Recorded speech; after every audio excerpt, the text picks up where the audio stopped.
Okay, hey, what's the deal? How's it going? It's Scotty here, and I'm here with Rob. And Rob's a subscriber of mine. Hi. And Rob came from Toronto just to see me. Monsters do have their place in the zoo, in your nightmare. Just kidding. Yeah, no. So I just was saying hi, and yeah, that's all. That's cool. See how this internet stuff works? It's called networking. To 15-minute cities, they will have to have those before they can lock you down. So in Great Britain, some county already passed legislation. They will be able to impose a climate lockdown. That's the next step. So in order to do that, they will have to have these 15-minute cities. The next step then, of course, will be you are only allowed to leave your immediate area for, let's say, 2 or 3 times a year. So, but there's other people that may have more money, and they can actually buy your passings off of you. So guess what? The poor people will be left in these 15-minute neighborhoods, while the ones that are better off get to go wherever they want to go. Look at Saudi Arabia, for instance. They're pulling up Neom City. They call it the Line. So this is like a structure in the middle of the desert, 200 kilometers long, 200 meters wide, 500 meters high, and it will house up to 9 million people. If I wanted to get total control of the people, that's exactly where and how I would house them. And then having them on a 3 meals a day prescription. Well, guess what will happen if you do not do as you are told? They will probably cancel that. It's so easy. It will be a complete impoverishment and enslavement.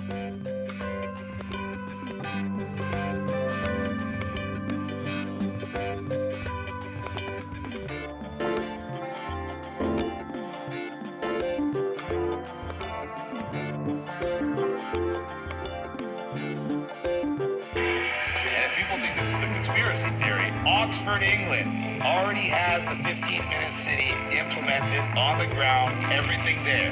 It is the model for the rest of the world to follow. They have changed it into 6 so-called districts, just like the Hummer Games. In each district, they remove the majority of automobile lanes. The ones that are still available, they call them ultra-low emissions lanes. So you can only drive on them if you have an electric vehicle or you're a government vehicle. Now, between your district and the next district, they put physical traffic barricades, cement bollards that can come up from the ground when they don't want you to leave, and traffic cameras that not only monitor you, but take your license plate and will automatically fine you if you leave the district when you're not allowed. That it would have been more appropriate for Mr. Trudeau, Prime Minister of Canada, to address this House according to Article 144, an article which was specifically designed to debate violations of human rights, democracy, and the rule of law, which is clearly the case with Mr. Trudeau.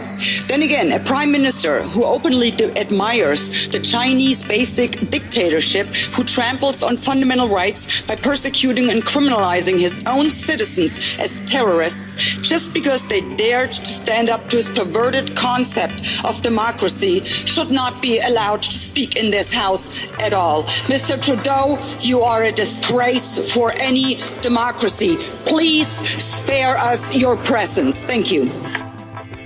Minister, by the time this deal expires in 2025, you will have been in office for almost 10 years. Are you committed to staying on and running another election campaign in that year, or do you imagine a leadership race within your party? As I've said a number of times, I'm planning on continuing to serve Canadians through and beyond the next election.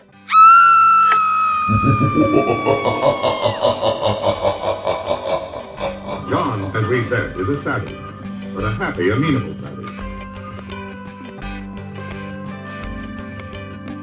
John, as we said, is a savage, but a happy, amenable savage.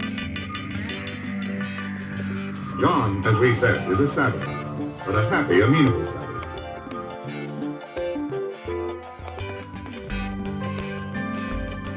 Also asked by Andrew about the anti-vaccine movement. He had this to say about the people who are deliberately spreading misinformation about vaccines. People that want to make money, some of them, by playing the emotions of these people, are creating a whole conspiracy theory, and they are trying to basically benefit and profit from this fear of the people.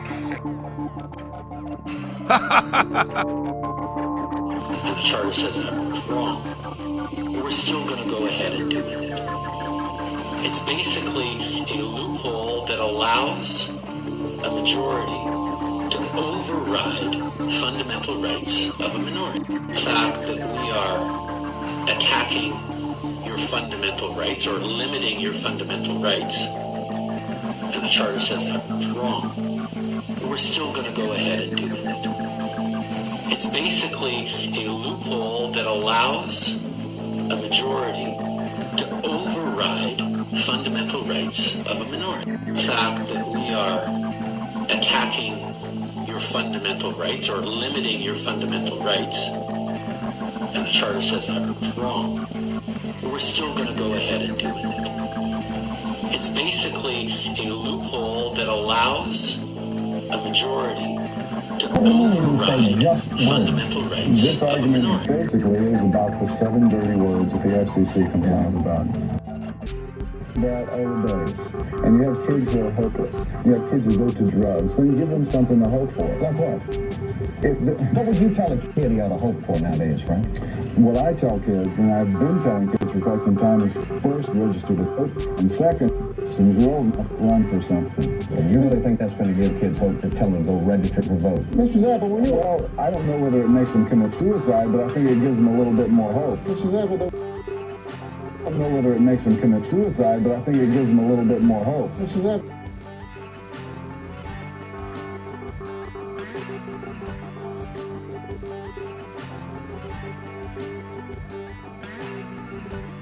Banks. He said that's where the money is. This is under the category of heads you win, tails I lose, Frank. Phillips Petroleum and the government reached a $200 million accord. Phillips, along with City Service, along with Gulf Oil, Carnegie, and most of the major oil companies have been guilty, which is no surprise to most of us, of overcharging us billions of dollars on what they're making.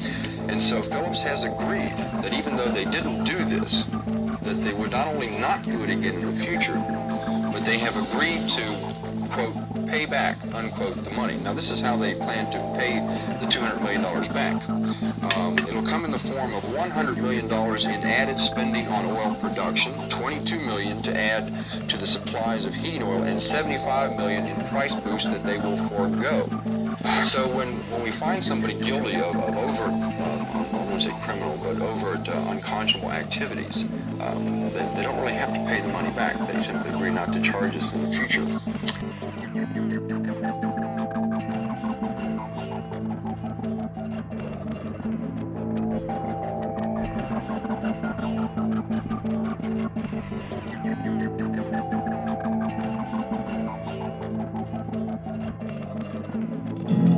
Monsters do have their place.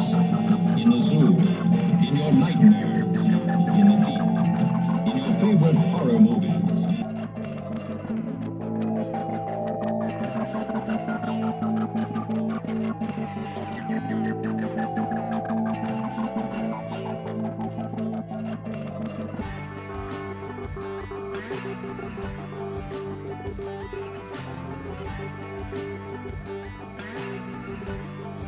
We have enough vaccine for one child per family. No, I don't even have a kid that I've been Please use your time and line wisely to Sophie's Choice your child.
Drop here.